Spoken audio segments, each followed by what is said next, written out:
mais de Ti, menos de nós, Senhor.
Eu diminua, que Ele apareça, eu me constranja com a sua glória e todo o seu amor, infinita humildade, servos de todos os irmãos, que Ele cresça, que eu diminua, que Ele apareça, eu me constranja com a sua glória e todo o seu amor, infinita humildade, servos de todos os irmãos.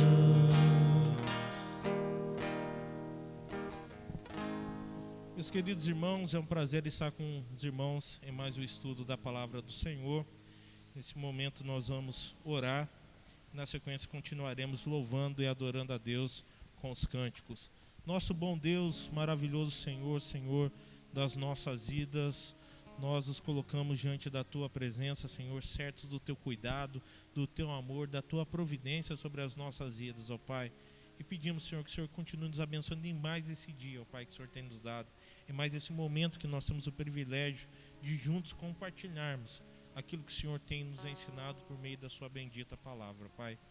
Pedimos, ó Pai, que o Senhor abençoe os cânticos que serão entoados, unicamente com o objetivo de render glórias ao Teu nome, Senhor, e que seja um momento de edificação e crescimento para as nossas vidas como discípulos do Senhor. É o que nós te pedimos e te agradecemos, no precioso nome de Jesus Cristo, nosso Senhor e Salvador. Amém. E Ele continua sendo bom. Um dia a gente aprende a confiar em um Deus que faz milagres, que ouve nossa oração, que se faz presente aqui. Um dia a gente aprende a dar um passo só de cada vez, mas sem duvidar do nosso Deus, irmãos. A Ele toda honra, toda glória e todo louvor.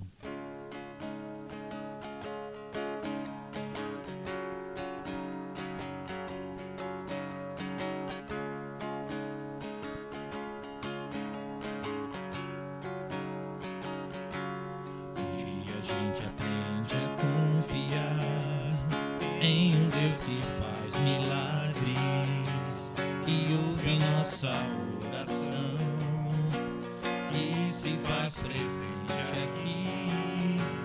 Um dia a gente aprende a dar um passo só de cada vez, mas sem duvidar,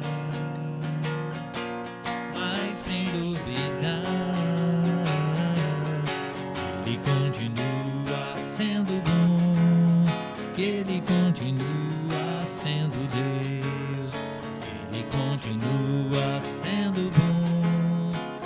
Ele continua sendo Deus.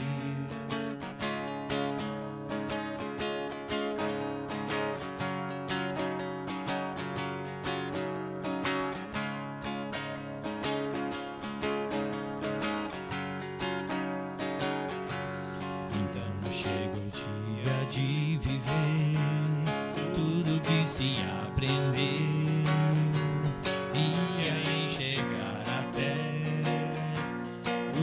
Não se pode ver. Chega o dia de entender, até ouvir o não de Deus. Mas sem dúvida,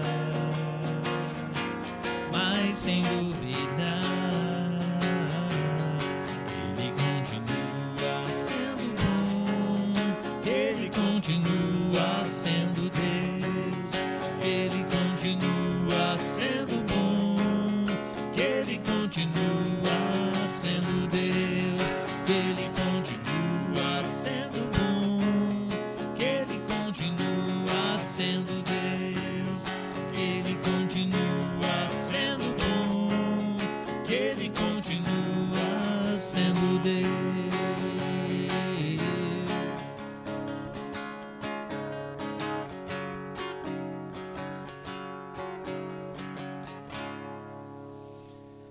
Que sejas meu universo, não quero dar-te só um pouco do meu tempo, não quero dar-te um dia apenas da semana, ao nosso Deus, todo o nosso ser, toda a nossa vida, irmãos, tudo que façamos seja para glorificar o nosso Deus.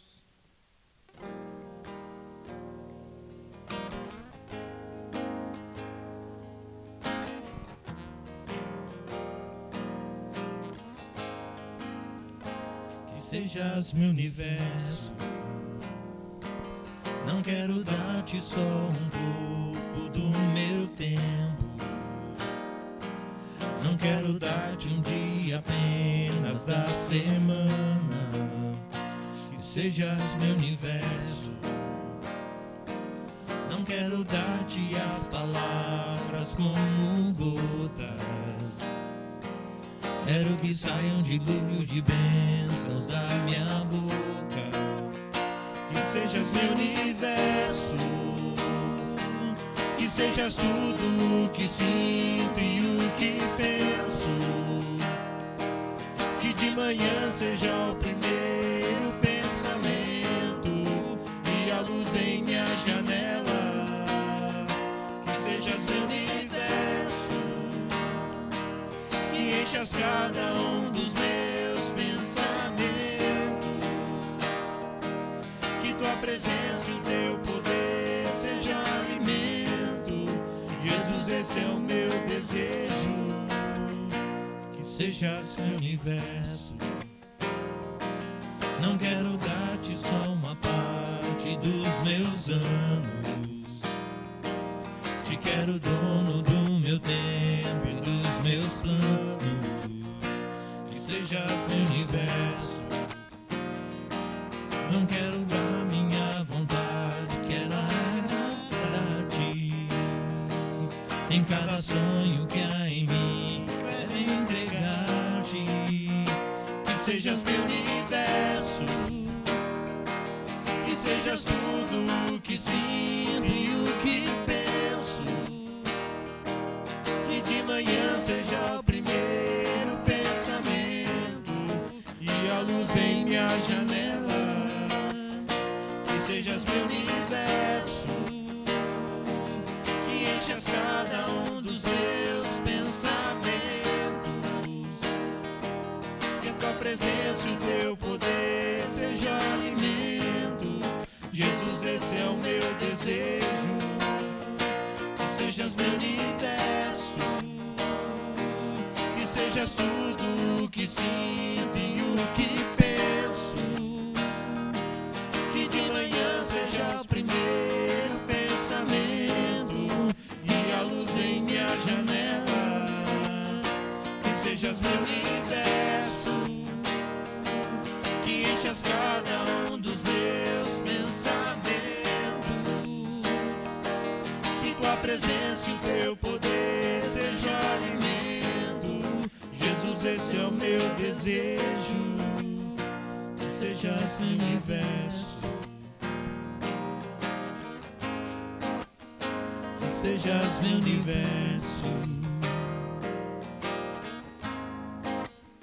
que sejas meu universo. Amém.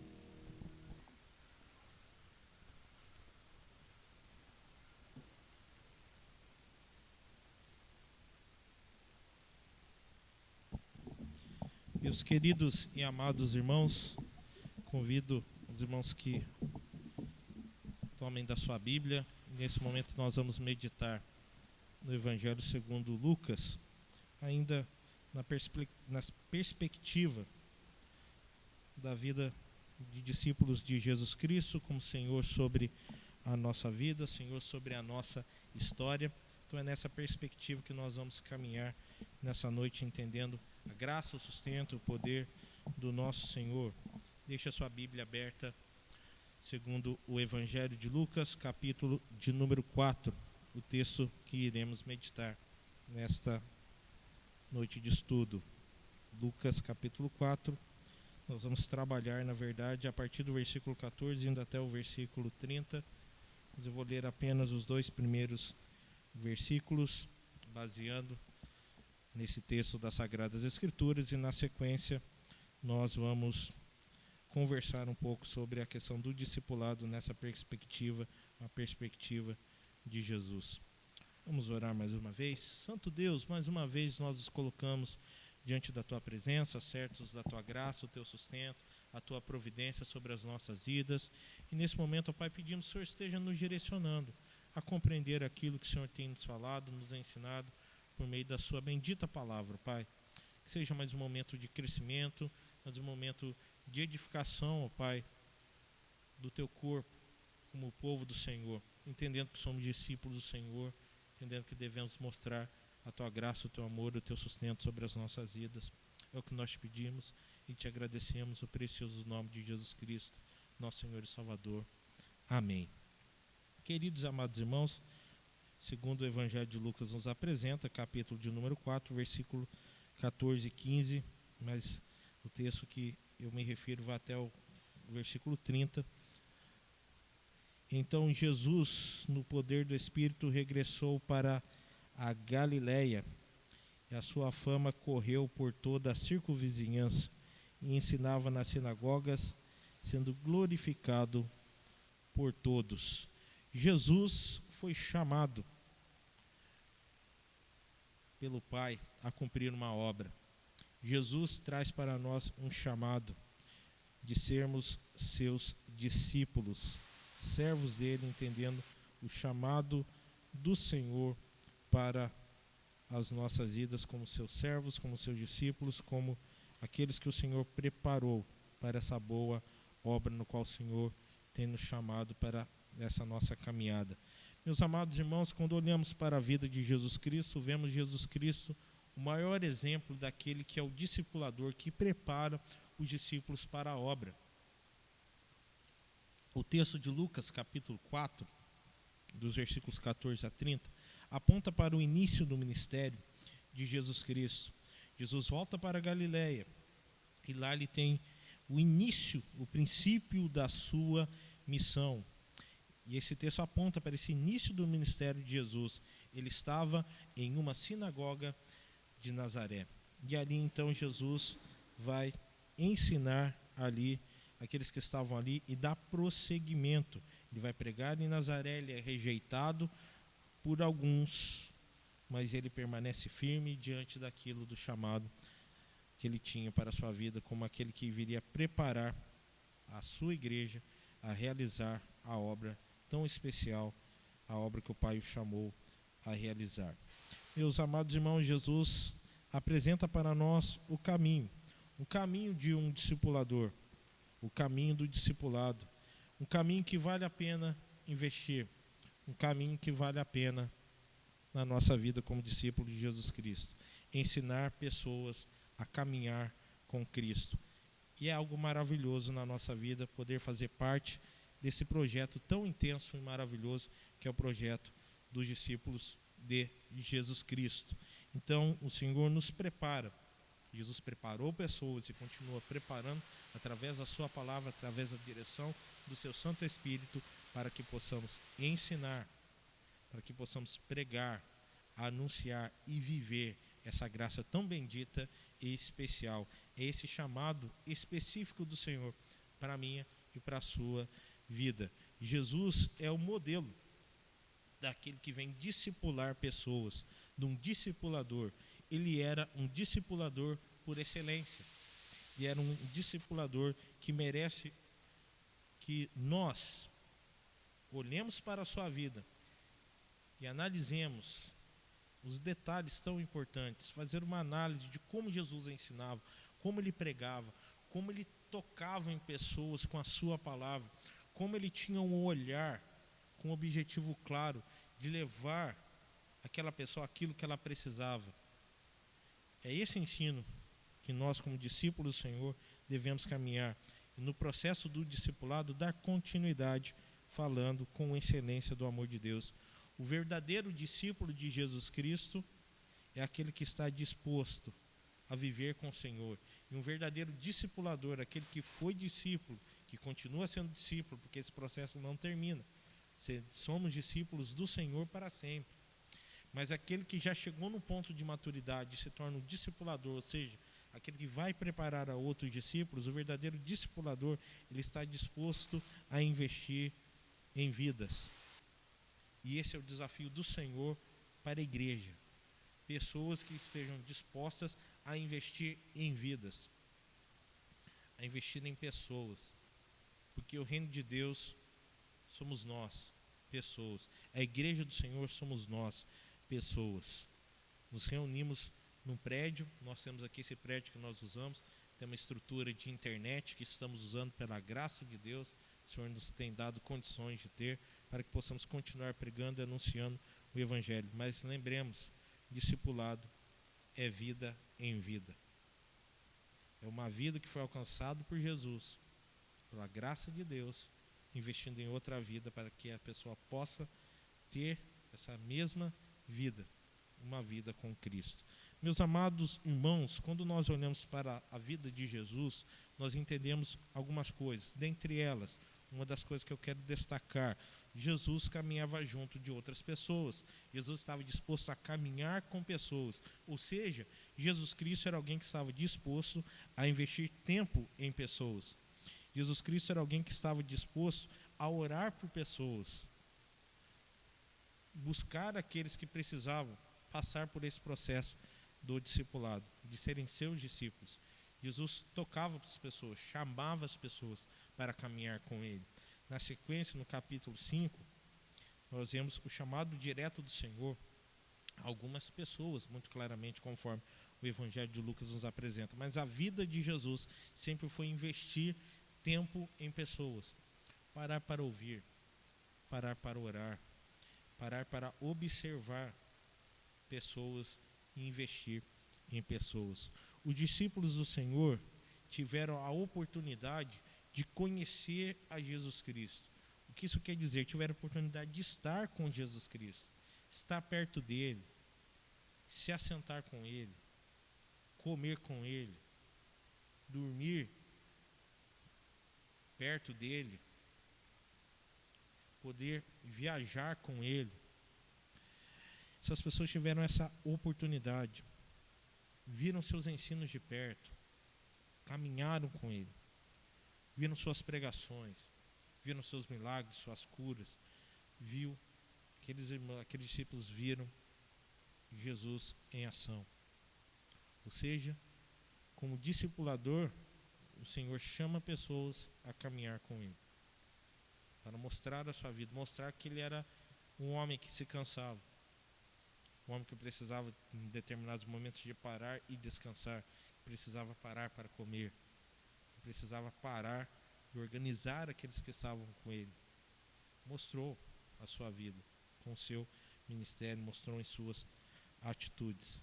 Caminhar com as pessoas. Jesus tinha esse interesse de caminhar com pessoas, para que elas conhecessem de fato quem ele era.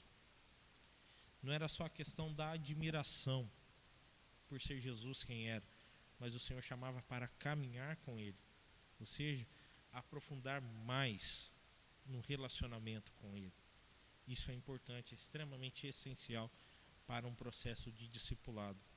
O discipulador tem que ter interesse em pessoas, tem que ter interesse na pessoa que está disposto a discipular, para que a pessoa possa conhecer e entender a graça de Deus. É necessário sempre ter em mente, na nossa mente, bem vivo, o exemplo de Cristo, de mostrar quem somos, conforme o texto de 2 Coríntios capítulo 4, entender que nós somos os vasos, os instrumentos para mostrar o Evangelho, que é precioso. Nós somos os vasos usados por Deus para levar esse Evangelho precioso, esse tesouro precioso para outras pessoas. Esse precioso tesouro que é levado pelos vasos, porque nós somos instrumentos de Deus nessa obra, preparando outros vasos a levar essa mesma mensagem que o Senhor nos capacitou, e nós vamos ajudar essas pessoas a fazerem o mesmo processo, participarem desse processo, dando continuidade nessa obra. Não é porque nos tornamos discipuladores que deixamos de ser discípulos. Continuamos sendo discípulos do nosso Senhor e Salvador Jesus Cristo. Discípulos do Senhor, desenvolvendo e crescendo na obra e no conhecimento que vem do nosso Senhor. Por isso, no processo do discipulado, é essencial caminhar lado a lado com as pessoas, conhecendo as pessoas, seus pontos fortes, suas habilidades e seus pontos fracos de dificuldade. Da mesma forma, levando o discípulo a te conhecer, vendo seus pontos fortes, suas habilidades, vendo seus pontos fracos e suas dificuldades. Com o discipulador Jesus Cristo, não tinha ponto fraco. Jesus Cristo perfeito, maravilhoso. Mas nós temos as nossas fraquezas, temos as nossas dificuldades. E como discipuladores, temos que mostrar isso aos nossos discípulos, mostrando: olha, eu erro, olha, eu falho, eu preciso da graça de Deus na minha vida para que eu possa caminhar. Nem tudo é maravilhoso. Tem meus erros, tem minhas dificuldades, mas podemos crescer mesmo em meio aos nossos meios de dificuldades para a honra e glória do Senhor. Porém, além de caminhar junto com pessoas, Jesus investiu na formação de vidas. Não é só caminhar juntos, mas é investir nas pessoas.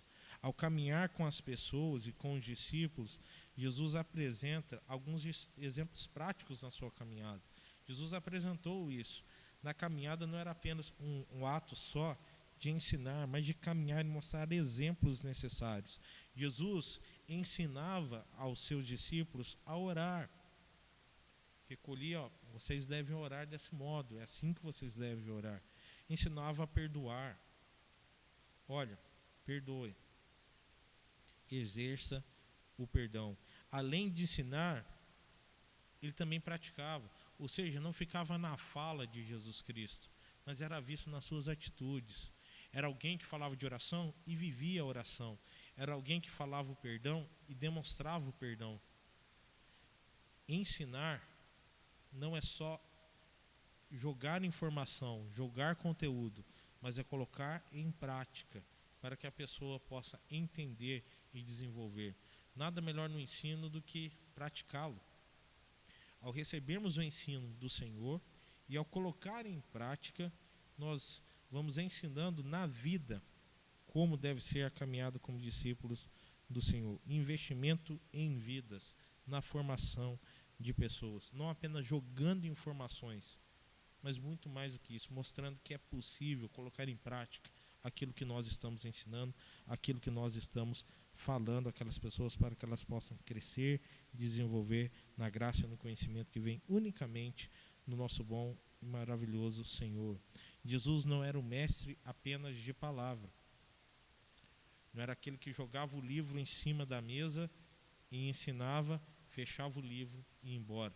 Ou seja, não ficava só na parte teórica, mas ele era um líder de ação. foi um grande líder de ação, ele é o nosso líder, porque ele colocava em prática, olha, é assim que a palavra de Deus nos fala, olha, é assim que nós vivemos.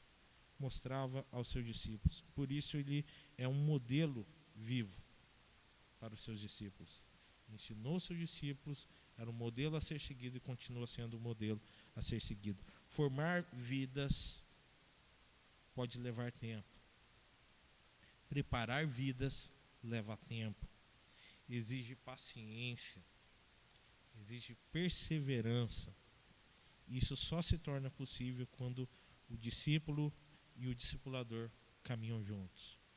Aquele aspecto anterior de caminhar juntos, aqui entra muito mais em prática. Porque ao você investir tempo na pessoa, você vai ver aquelas debilidades que nós falamos e vai precisar corrigir.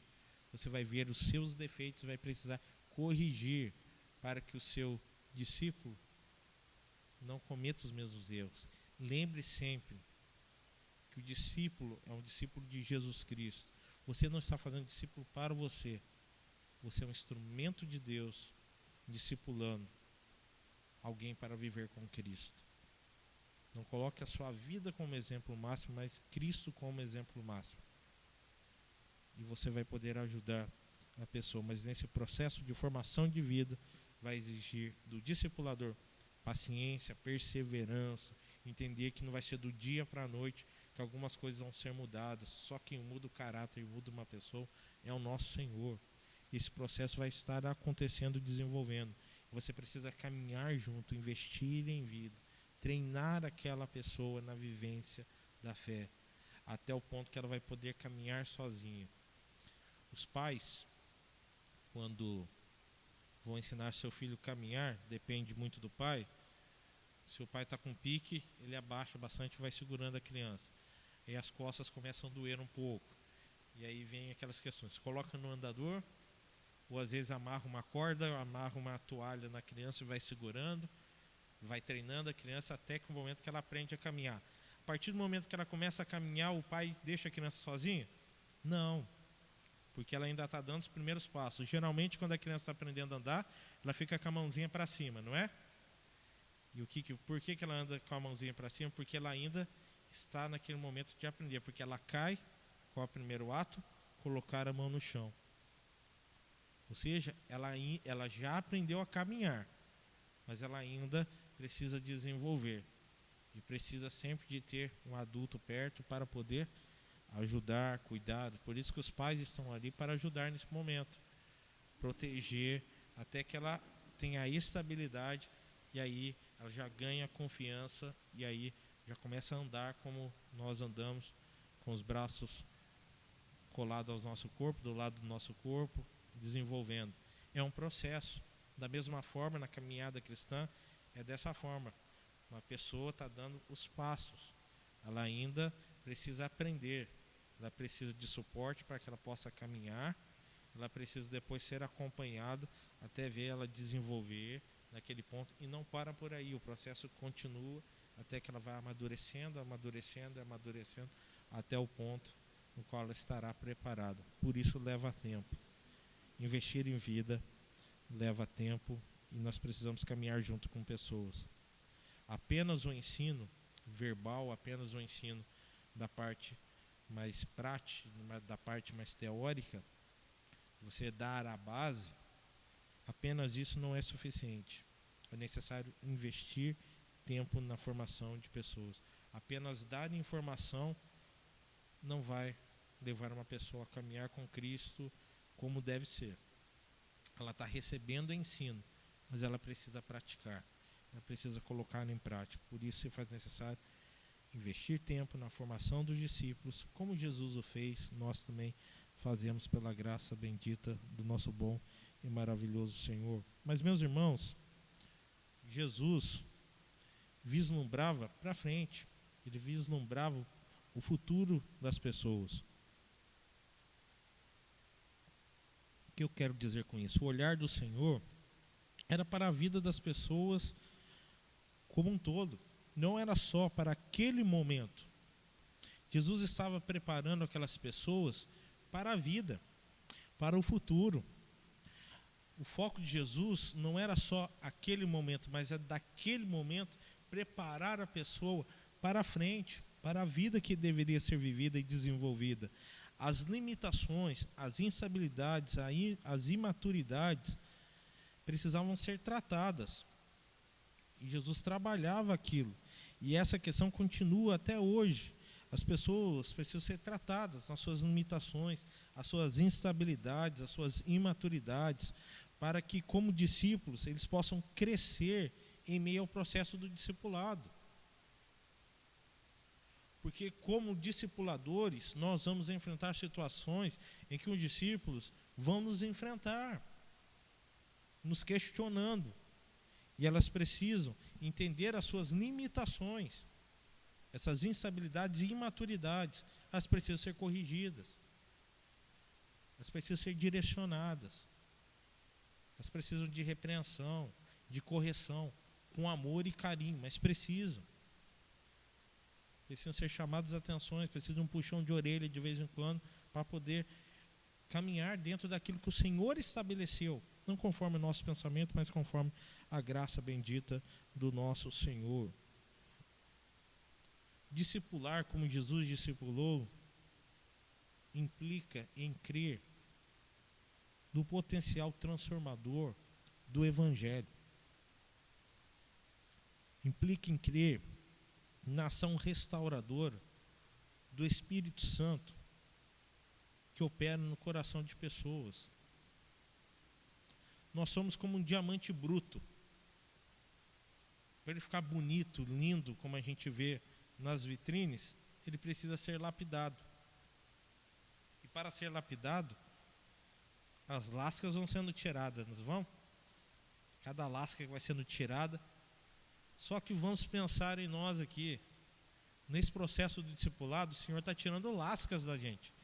E dói, machuca. Toca em coisas que nós não queremos que seja tocado.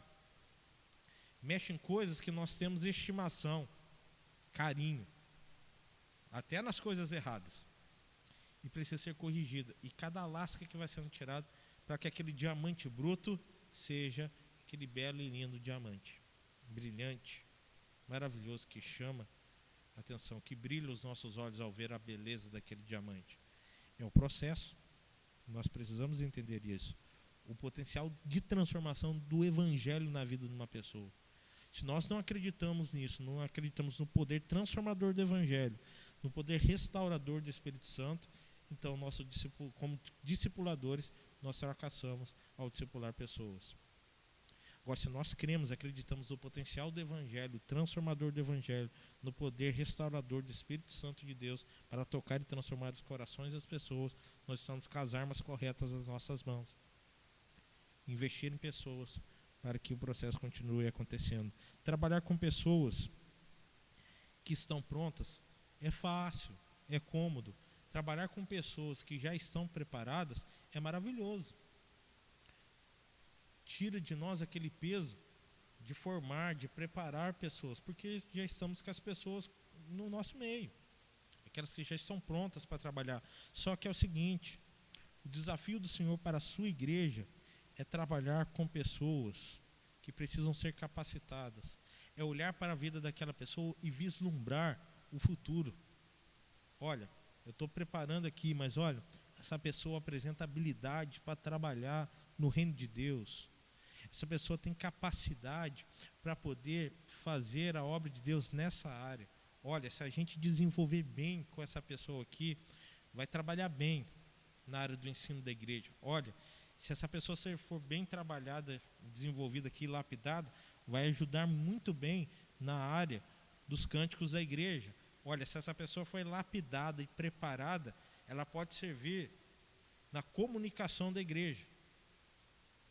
Ela pode ajudar, porque é uma área que nós estamos desenvolvendo aqui na igreja agora. A área da comunicação, via internet, de mídias. Então, estamos aprendendo juntos na caminhada. Mas podemos preparar pessoas para isso. E elas podem crescer e desenvolver. Olha, nós precisamos investir nessa pessoa. Olha, essa pessoa é comunicativa, essa pessoa, ela atrai a atenção de pessoas, ela é boa na conversa, então vamos colocar ela na área de recepção de pessoas, que ela vai atrair pessoas, receber bem aqueles que estarão no nosso meio, para que todo esse processo continue acontecendo. Olhar para as habilidades, vislumbrar dentro das habilidades que a pessoa tem, como ela pode ser desenvolvida e trabalhada dentro do reino de Deus. Olha, preparando uma futura liderança da igreja, nos departamentos. E algumas situações nos falta pessoas para trabalhar. Graças a Deus nós temos pessoas em todos os departamentos que nos ajudam, mas às vezes faltam. Algumas igrejas sofrem com falta de pessoas em alguns departamentos. Às vezes algumas pessoas precisam recuperar sua força para voltar ao trabalho e ter pessoa na base de apoio que possa estar à frente, e aquela que está à frente vir como suporte, para que o processo continue acontecendo. Nós podemos fazer isso tudo através do discipulado, preparando pessoas, vislumbrando para frente, olhando para frente, entendendo que elas são pessoas chamadas pela graça de Deus para viver com o Senhor, pela graça do Senhor, entendendo o sustento é a graça dele para mim e para a sua vida, para mim e para a sua história, desenvolvendo e crescendo com a graça do nosso Senhor.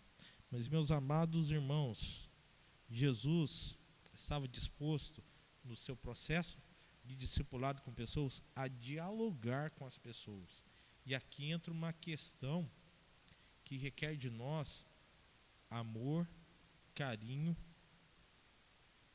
e também conhecimento da palavra de Deus. Existem diversos métodos de se ensinar. Nós conhecemos de uma forma mais clara o método bancário, que as pessoas falam que é aqueles que ficam nos bancos assentados, né? Isso até nas escolas, nas carteiras, assentados, e ali se ensina. Tem um professor, passa-se a informação. Esse é um dos métodos de ensino.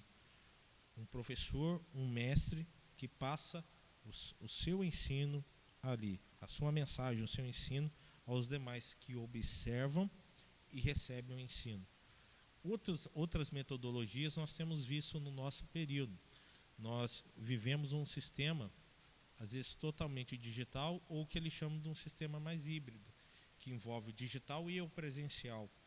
Mas diante da pandemia, todo o processo ele tem sido feito, na sua grande parte, daqueles que fazem esse ensino, parte presencial, parte online, tem feito todo online. Eu tenho feito uma pós-graduação na área de plantação e revitalização de igrejas, no qual envolve uma parte de aulas por módulos online, e ao encerrar esse período se reúne presencialmente. Mas diante da pandemia, toda essa aula veio para ser online.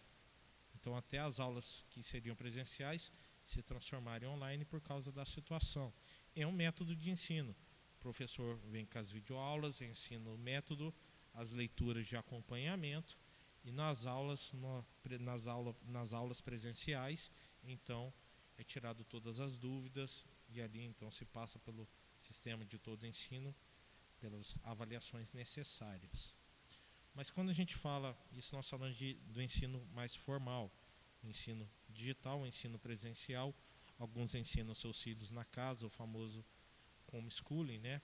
Onde pessoas preparam e depois as crianças fazem as provas para ver como é que desenvolve. Essas são metodologias de ensino, mas olhando para a palavra de Deus, o que nós podemos entender é o seguinte: todo ensino requer diálogo.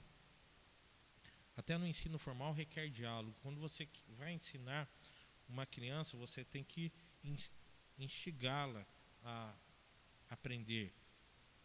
Então você provoca a criança para que ela responda alguma pergunta. Provocar aqui no bom sentido, né? Você mexe com ela para que você veja se ela está aprendendo ou não. Da mesma forma, conforme a gente vai caminhando, desenvolvendo, a mesma coisa acontece. Professores com boas didáticas mexem com essa questão de provocar os seus alunos para que Veja como que está a recepção do ensino. Jesus usava isso na sua caminhada. Ele se propunha ao diálogo. No seu discipulado, ele ensinava. Tinha a parte que ele ensinava, era onde ninguém falava, e tinha a parte onde as pessoas paravam, se assentavam e o Senhor provocava o diálogo. Em alguns momentos o Senhor caminhava à parte com algumas pessoas para ensinar mais profundamente. A igreja segue esse ensino. Nós temos um momento que é o momento da pregação no culto, onde nós ensinamos, e temos no momento do estudo uma questão necessária, que nem igual esse momento. Se estivéssemos todos reunidos aqui, a gente teríamos as perguntas que os irmãos podem fazer na caixa de diálogo que temos aqui via transmissão, e depois, posteriormente, podemos sanar essas dúvidas. Mas escola dominical, nós usamos essa mesma metodologia quando estamos reunidos. Paramos, recebemos o ensino do Senhor, mas dialogamos, abrimos espaço para que o diálogo ocorra. Jesus ensinava dessa forma. Jesus ensinou seus discípulos por meio da parte, sim, necessária, da base e também do diálogo. Para que possamos ser eficazes no discipulado, nós temos que utilizar o diálogo, para que possamos preparar aqueles a quem nós estamos discipulando. Não é só jogar informação, mas é parar e conversar com a pessoa e ter da pessoa a informação, a impressão de como ela está entendendo, como está desenvolvendo. Você precisa fazer isso, nós precisamos fazer isso. Nosso dever como discipuladores não é impor as doutrinas e os dogmas da igreja sobre a pessoa, mas é ouvir a pessoa e apresentar o Evangelho, a palavra de salvação do nosso Senhor e Salvador Jesus Cristo. Jesus pagou um preço grande, e pagou um preço no processo do discipulado. Não deve existir maior compromisso em nossas vidas do que o compromisso com Cristo. Não existe compromisso maior do que o compromisso com Cristo. Aquele que coloca a mão no arado não deve olhar para trás, porque se fizer isso, não está apto para o reino de Deus. Aquele que coloca a mão na obra, seja aquele que se dispõe a trabalhar na obra de Deus, não olha para trás. Seu objetivo é olhar para o Senhor, e olhar fixo no alvo da soberana vocação, que é o nosso Senhor e Salvador Jesus Cristo. Os demais interesses não podem nos desviar da missão e da obra do Senhor para as nossas vidas. Nada deve desviar do foco do Evangelho. Ou seja, tudo que vai tirar a nossa atenção, nós tiramos, porque o nosso foco é o Evangelho do nosso Senhor e Salvador Jesus Cristo. As palavras de William MacDonald, ele diz o seguinte: quando o homem se compromete de verdade com Jesus, não lhe parece importante viver ou morrer. Será Cristo engrandecido no meu corpo, quer pela vida, quer pela morte. O discípulo do Senhor caminha conforme o Senhor direciona, e o discipulado impõe mudanças nos conceitos, impõe mudanças nos comportamentos. O preço do discipulado não pode ser negligenciado. Precisa ter mudança, precisa ter atitude de servo do Senhor. Se somos discípulos do Senhor, caminhamos como discípulos do Senhor, vivendo conforme o ensino do Senhor. Meus irmãos, para encerrar esse nosso momento, eu quero destacar também uma última coisa. Jesus estabeleceu uma estratégia multiplicadora. E essa estratégia que o Senhor usou, ele usou seus discípulos, formando seus discípulos para gerar novos discípulos. Os discípulos do Senhor devem gerar frutos. Se somos discípulos do Senhor, temos que gerar frutos. É parte da nossa vida como discípulos do Senhor, preparando outras pessoas a dar continuidade a essa obra. Meus amados irmãos, o Evangelho não é algo para a gente guardar numa caixinha e colocar debaixo da cama, colocar numa caixinha e enterrar. Lembra da parábola dos talentos? O Senhor nos dá talentos. O os talentos devem ser usados para o reino de Deus. O Senhor nos capacita para diversas situações, para diversos momentos, para diversas áreas de atuação. Como discípulos de Cristo, nós somos habilitados por Cristo, e fazer discípulos de Cristo requer de nós dar continuidade a essa obra bendita, a essa obra tão especial e maravilhosa. A multiplicação faz parte da vida de um discípulo de Cristo. Multiplicar, levar pessoas cada vez mais e mais para viver debaixo da graça, do amor e da providência do nosso bom Deus. Quero orar com você mais uma vez, colocando nas nossas orações a vida de irmãos que têm enfrentado dificuldade na área de saúde, colocando diante do Senhor pessoas que já têm vencido os desafios da saúde, colocando a vida daqueles que têm estudado e têm trabalhado na fabricação da vacina. As notícias que temos tido têm sido para alegrar a cada um de nós, porque algumas vacinas já têm alcançado um bom grau de imunização. Então, tudo que parece que em breve, teremos uma solução.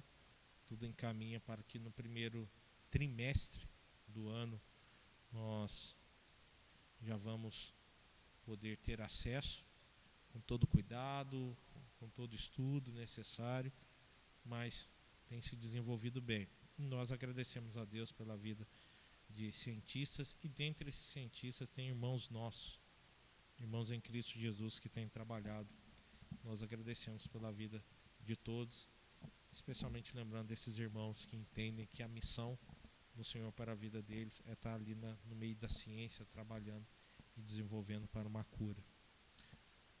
Lembrando de famílias que têm perdido seus entes queridos nesse momento, e lembrando que nessa semana completamos mais um ano de existência como Igreja do Senhor. Mais um ano que o Senhor tem nos dado a bênção de viver. Esse ano, de um jeito diferente, nós vamos comemorar. À distância, mas celebrando a graça de Deus. É muito bom ver que os irmãos têm colocado vídeos nos grupos da igreja, falando da importância da vida da igreja. Se você pode compartilhar, compartilhe. Fale da importância da igreja presbiteriana de Ubatuba na sua vida, como uma parte do reino de Deus, no qual o Senhor colocou para que nós estivéssemos hoje reunidos, louvando e bendizendo o nome do Senhor. No domingo, celebraremos um culto mesmo à distância, mas mesmo à distância, festivos, celebrando a Deus, presencialmente com alguns irmãos, mas também à distância com outros irmãos que não podem estar no nosso meio nesse período. Então nós vamos orar, encerrando. Pai de amor, de infinita bondade, nós os colocamos mais uma vez diante da Tua presença, rogando do Senhor a Tua graça, a Tua direção, ó Pai.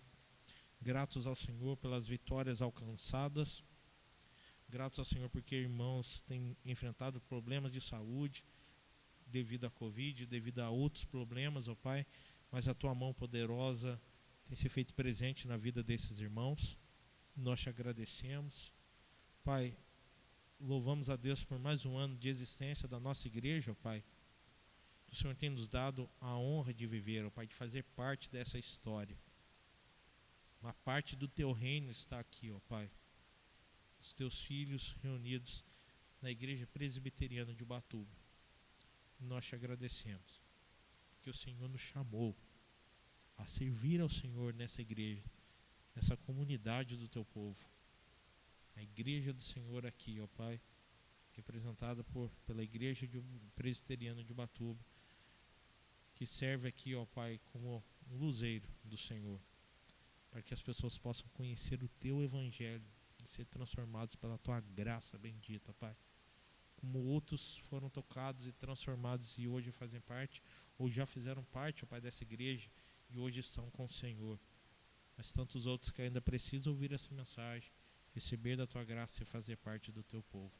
Continua, Senhor, nos abençoando, direcionando as nossas vidas.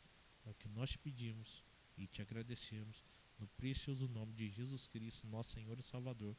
Amém.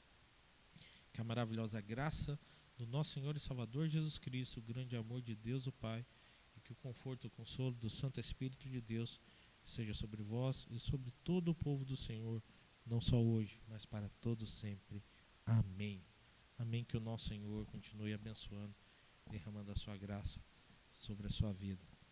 Lembre de, nessa semana, orar pela vida da nossa igreja, agradecendo a Deus por mais um ano de existência da nossa igreja.